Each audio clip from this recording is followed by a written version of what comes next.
Apesar de pouca divulgação nos meios de comunicação, os protestos na Venezuela estão chamando a atenção de pessoas no mundo todo. A população do país, cansada da violência, impunidade, escassez de alimentos e produtos de higiene, resolveu protestar. Mas como acontece em todo o país onde o governo é esquerdista e totalitário, a repressão do governo venezuelano aos estudantes que protestam pelas ruas do país foi brutal.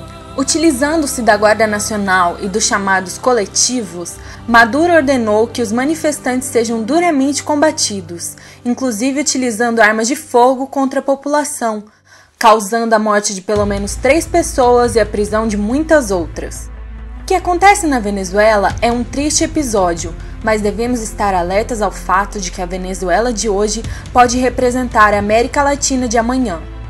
Muitas das medidas que foram implementadas na Venezuela há alguns anos estão sendo agora postas em prática no Brasil, como o controle estatal na iniciativa privada, em especial nos meios de comunicação e na internet, a tentativa de desmilitarização da polícia e o desarmamento da população, ainda que em plebiscito a maioria dos brasileiros tenha votado contra o desarmamento. Assim como a Venezuela no governo de Chávez, o Brasil está cada vez mais aproximando-se de Cuba. O mesmo programa implementado no Brasil, chamado de Mais Médicos, foi realizado na Venezuela. No entanto, os protestos na Venezuela deixam claro que supostos médicos tratavam-se na verdade de guerrilheiros terroristas treinados em Cuba. Outra semelhança é que tanto o Brasil quanto a Venezuela doam quantias gigantescas de riquezas nacionais para Cuba. A Venezuela envia diariamente 100 mil barris de petróleo para Cuba, e o governo do PT investe mais em obras cubanas do que em obras brasileiras.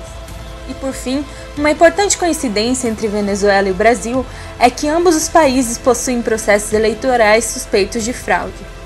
As organizações dos partidos de esquerda financiam movimentos terroristas que geram caos e instabilidade social nos países da América Latina, para que depois vendam como solução a doutrina socialista.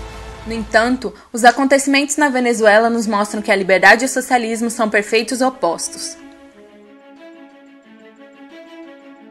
O povo governado por ditadores, terroristas e criminosos sempre possui 2 opções: a luta pela liberdade ou a omissão. A primeira opção lhes garante autonomia individual e independência, enquanto a segunda lhes torna frios e coniventes, piores do que o próprio governo. Os cidadãos da Venezuela escolheram lutar por sua liberdade, mas os brasileiros se calam e abaixam suas cabeças de forma omissa. Em ano de eleições, nosso país vive um turbilhão de escândalos políticos. Inocentes estão sendo mortos pelos movimentos financiados por partidos de esquerda, mas os brasileiros não estão pedindo explicações do governo conivente e financiador de crimes. A América Latina precisa de ajuda, mas a mudança não virá de forma miraculosa e instantânea, e só será verdadeira se partir de cada indivíduo. É apenas através da ação individual e combatendo a omissão que poderemos mudar a situação alarmante que se instaurou em nosso continente.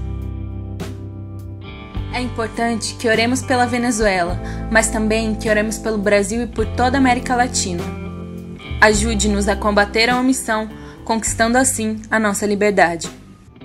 Por isso, é tão importante que você se manifeste, pois os maiores inimigos da liberdade não são os ditadores, são os omissos.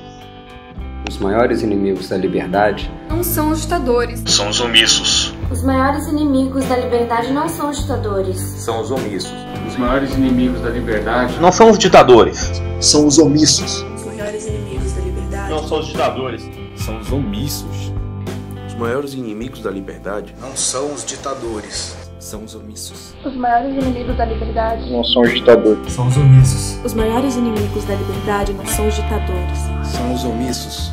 Os maiores inimigos da liberdade não são os ditadores, são os omissos. Os maiores inimigos da liberdade não são os ditadores, são os omissos.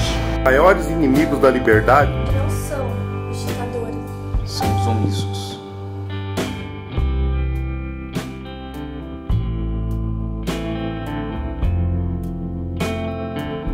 Se ficar calada, vai ficar igual Cuba.